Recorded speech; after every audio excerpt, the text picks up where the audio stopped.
'Tis the season to eat pumpkin. Fa la la la la la la la la. Today I'm going to be showing you my pumpkin bread recipe that is super good and perfect for using up those wonderful pumpkins that you're finding in all the stores and farmers markets because it is the season.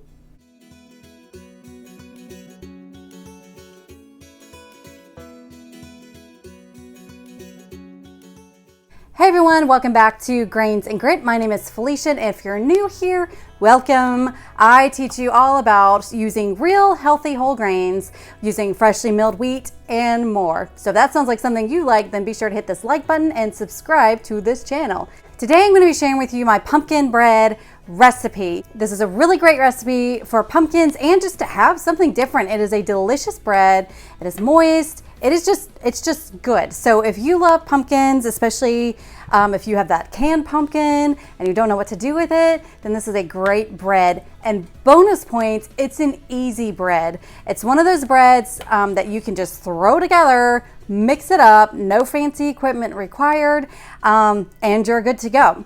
So especially if you're new to using freshly milled grains, this is a great recipe because it really is just so simple to do. So a couple things of using this recipe. This is one that I kind of combined to make my own from a few different pumpkin bread recipes that I found on the internet. So first of all, let's talk about the pumpkin.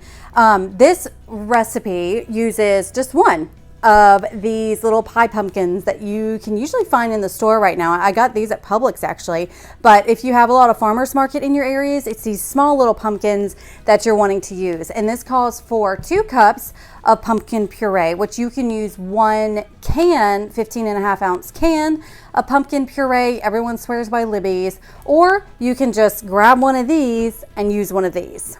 Now to prepare this pumpkin into a puree, it's very simple. All you need to do is just cut it in half, scoop out all the seeds, as much stringy stuff as possible, and then place the halves face down, so the skin is up, face down on a baking sheet. So I'll actually line it with parchment paper first because it's much easier. So line a baking sheet with parchment paper, cut this in half, scoop out all the seeds and the stuff in it, place it down with the skin side up, and then bake it in a 400-degree oven for about 50 to 60 minutes until you're able to easily pierce a fork into the skin.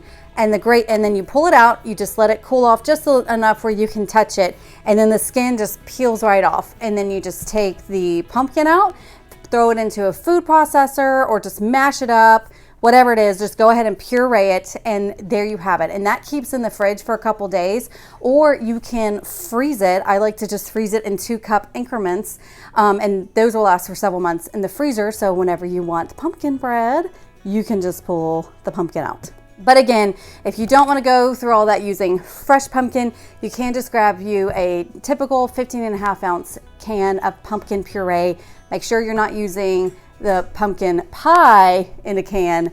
You want the pumpkin puree. Now let's talk about the wheat that I used. This recipe is not a yeast bread, so I don't want to use my hard red or hard white wheats. I don't need them. I'm wanting a softer loaf. So you could use soft white wheat. Spelt is what I'm using today. You can probably also use kamut, however you say it, because I've noticed that grain typically acts a lot like soft white wheat or spelt. So feel free to experiment, use a different combination of them, but today we're going to be using freshly milled spelt.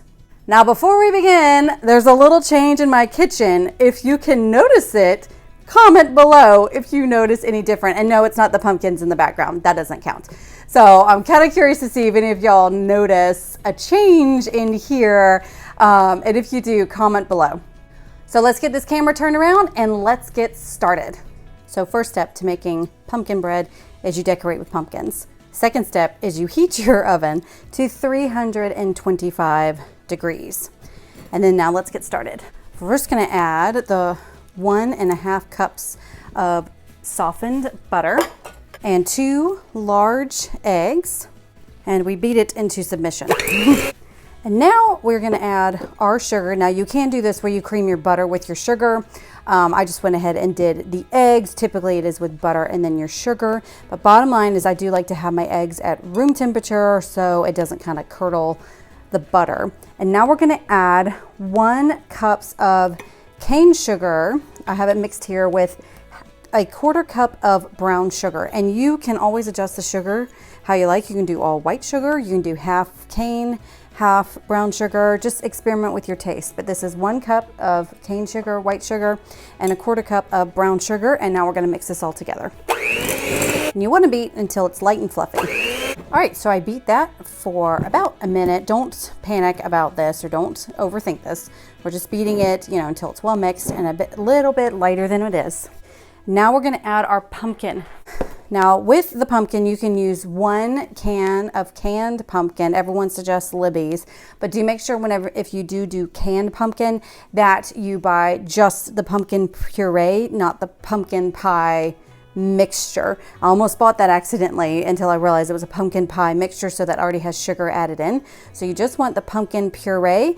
I did my own pumpkin puree, as I mentioned, and so I'm going to be using 2 cups of pumpkin puree, which is equivalent to 1 of these pie pumpkins. And now we mix all this in.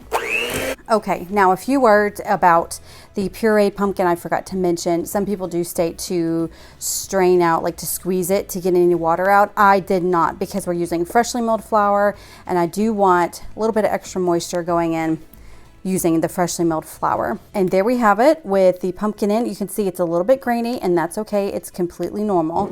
And now we're gonna set this aside and mix up our dry ingredients. Okay, so with our dried ingredients, we are adding 2 cups of freshly milled flour. Now this is actually Spelt flour. This is not a yeast bread, so I do not want to use any of my hard red or hard white flours. Typically it does call for all-purpose flours when you're looking at recipes online, and because of that, and I noticed it was no yeast, it's more like a banana bread, I like to use soft white wheat or Spelt. And to measure this, I did just spoon it into my measuring cup to make sure it wasn't packed down and dense, and then just leveled it. So 2 cups spooned in, leveled, of Spelt flour. And now we're gonna add our spices, and this is a mixture of clove, cinnamon, and nutmeg. We actually have half a teaspoon of ground cloves. I actually had whole, so I had to grind them myself, and to get half a teaspoon of ground cloves, that's about 7 to 10 whole cloves if you have to do that yourself. And then we're doing 2 teaspoons of cinnamon and 1 teaspoon of nutmeg. And feel free to experiment with these spices if you like. If you like more cinnamon, add that. You hate the nutmeg, leave it out. It's okay. You hate clove, leave it out. It's all good. Make it how you like it. And we also have half a teaspoon of salt, 1 teaspoon baking soda, half a teaspoon of baking powder. And now we're just gonna mix this all up. All right, so that's good and mixed.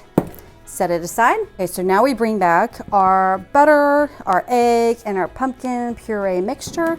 And now we're slowly gonna be adding in a little bit of our dried goods and mix it in a little bit at a time.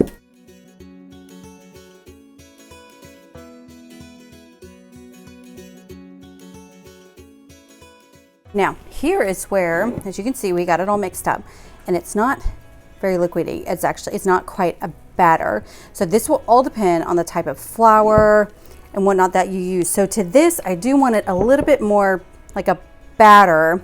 So I'm actually gonna just add a little bit of milk.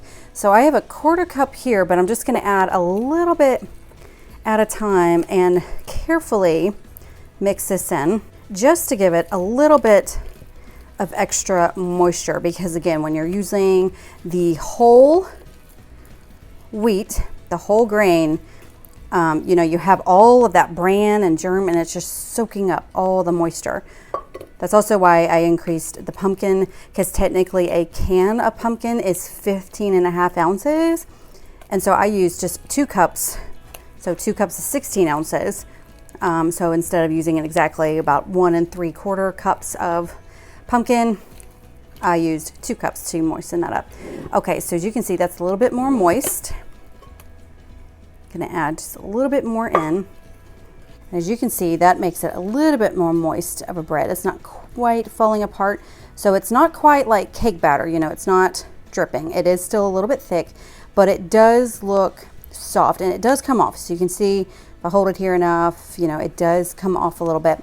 But I did use the entire 1/4 cup of milk, added to it just to give it a little bit of extra moisture. And now let's get our loaf pans, dish this up, and get it into our oven.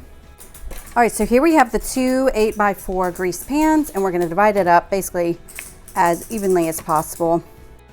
In case you're wondering why I'm not doing this in one big loaf, it's because I find it a little bit hard to cook all the way in for a thicker loaf. You can definitely try it if you want, but I've had better success just dividing this between two loaves, and do know it will rise just a little bit in the oven.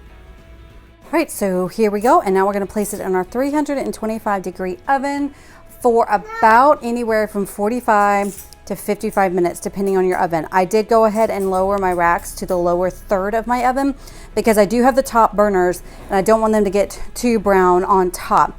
So you will need to take that in consideration with your oven if you have burners on top or not. My last oven didn't, so I definitely want it in the middle rack. So just keep that in mind to make sure it doesn't get too brown. So we're gonna put these in. I'm gonna start checking in about 45 minutes.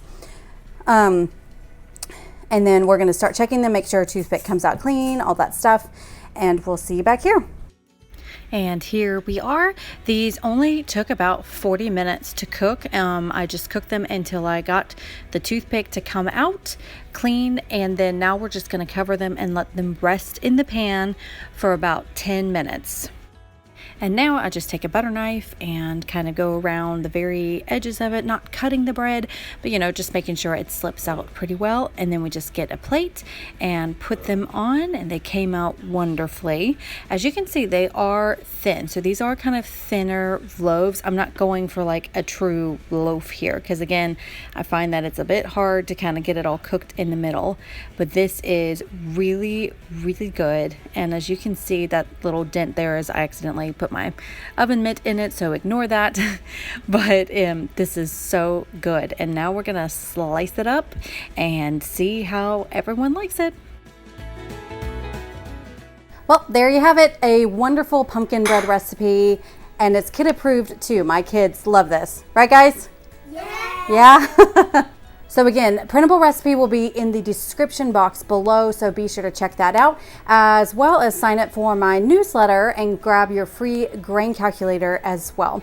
As always, if you have any questions, feel free to comment below, and I love chatting with y'all there in the comments, and I will see you next week. Bye.